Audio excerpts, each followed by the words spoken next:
Yo, what is good with y'all YouTube? In this video, I'll be breaking down these type of impact shakes. They're some of my favorite effects right now just because of how much energy they bring and how smooth they look. And luckily for you, I'll break down 2 of those effects in this tutorial. Both of the effects will be plugin free, but if you do have plugins like Sapphire and want to spice up these effects, I'll give you some examples of a few effects that you can add. But without further ado, let's hop right into this tutorial and I'll break it down. So I got this clip right here from this Uzi music video.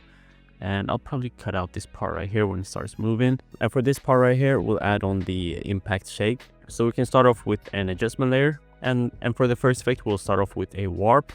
And we'll change the warp style to fisheye. And we can start off at 0. And we'll keyframe the bend and go in about like 10 frames. And we'll turn it down to -100. So for this impact hit, it will be used kind of like a transition. So I'll actually put it between these 2 clips right here, just like this. But of course, you don't need to use it like a transition. You can use it in the middle of a video. Doesn't really matter too much, but that's the way that I'll go with it. And then here at the peak, it will be at -100. Then we'll go 4 frames in. And we'll change it down to 50, and then we'll go 4 frames in once again and turn it down to -38, and then 4 frames in once again. 1 2 3 4 right here. I'll turn it down to 24, and then I'll go in a little bit longer, like 8 frames. 1 2 3 4 5 6 7 8, and here I'll turn it down to 0.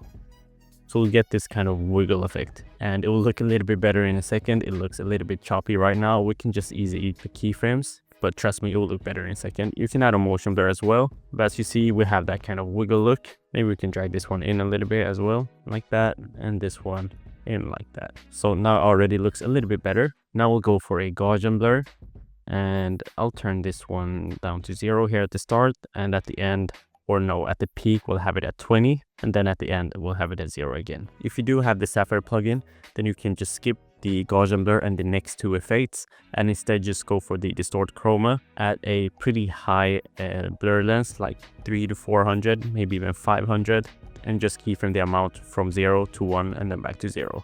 But we'll be recreating that look without any plugins, and to do that, we'll also add on a VR chromatic aberration, and we'll keyframe the aberration red and the aberration blue at the peak, and then here at the start, we'll drag both of those down to 0. And at the end, we'll drag them down to 0 again. And now we're starting to get that distort chroma look. Only thing we need to add on now is a CC vector blur. But we'll keep this one a little bit subtle than we usually do, because we don't want it too visible. So I'll drag up the amount to like 150. And for the map softness, 200. Something like this should do. And then we just keyframe the amount at 140 here at the peak. Then at the start, 0. And at the end, 0.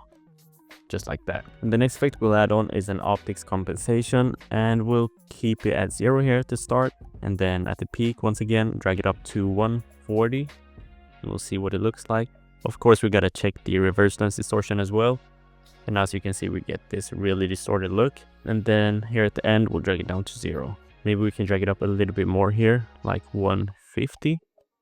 That's good. And then next I'll add on a transform effect, just to get a tiny zoom in here. So we'll keyframe the scale at 100 at the start, then drag it up to like 160 here at the peak, and then at the end, once again, of course, reset it to 100. Now we don't have too many more effects to add on. We're already starting to get something sick right here.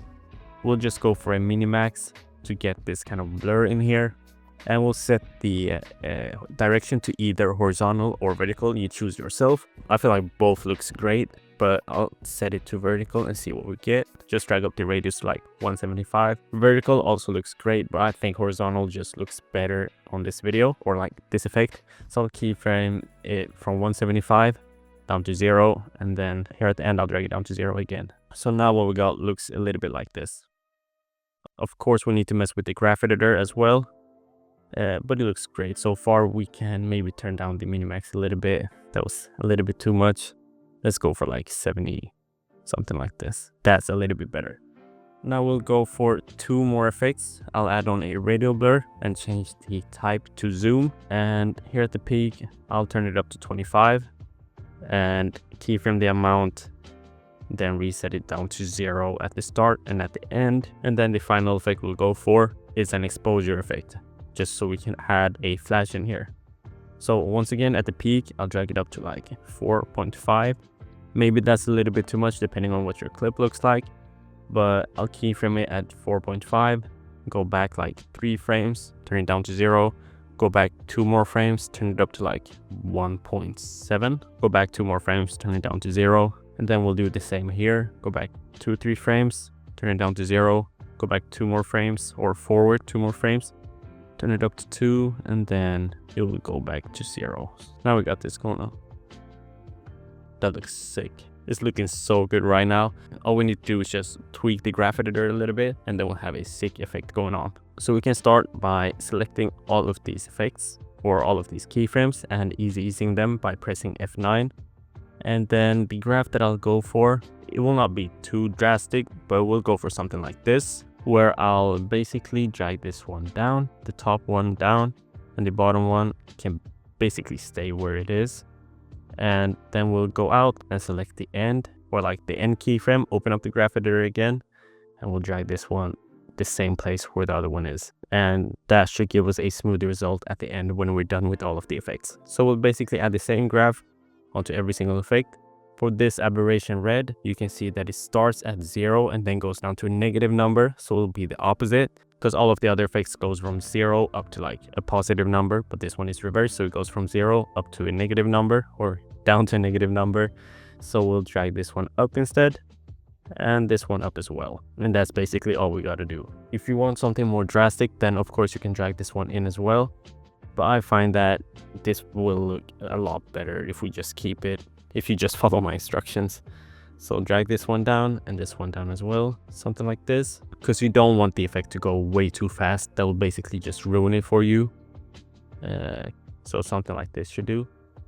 But the optics compensation, I usually find that it looks a lot better if we don't do something too drastic on that one. So we'll just, because as you can see, the optics compensation is barely visible right now.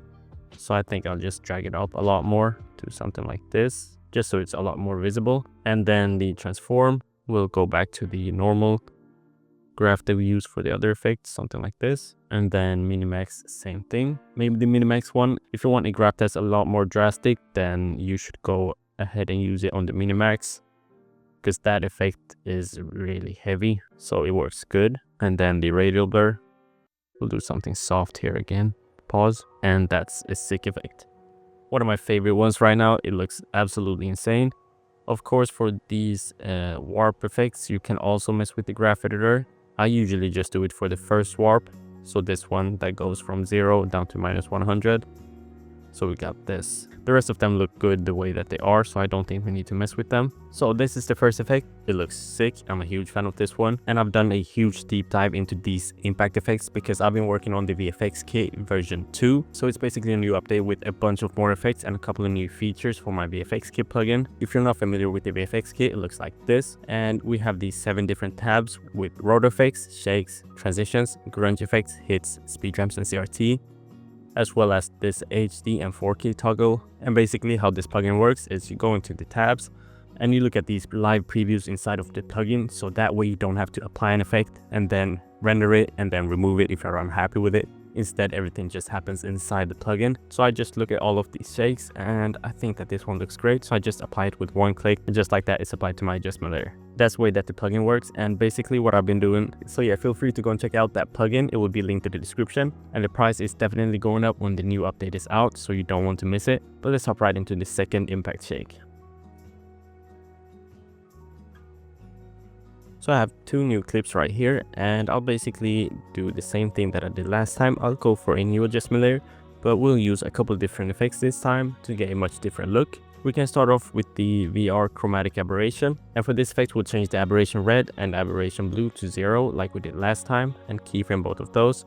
And at the peak here we'll reset all of the values back to normal, and then we'll go half a second in, something like that, turn them down to 0 again. Next we'll go for a vector blur once again, just to get that sapphire distort chroma look, and we'll turn up the amount a little bit more this time. We can go for 300, and for the map softness we'll go for like 250, something like this. It's not like set in stone, so you can mess with it depending on what you like. And then at the start and at the end we can turn both of those values down to 0. Next up we can add on a transform to get a smooth zoom going on. And once again, I'll keyframe this scale from 100, and at the peak here we'll turn it up to, let's go for 190. and then at the end reset it down to 100. And then we'll go for a turbulent displace, and we'll keep the amount at 0 at the start. Here at the peak, we'll turn it up to 120, and then here at the end down to 0. And we'll also keyframe the evolution from 0 all the way up to, let's do like -163, and we'll turn down the evolution to like -226. And then here I'll just create a new keyframe for the evolution, and at the end I'll turn it down to, or actually up to 115, so positive 115.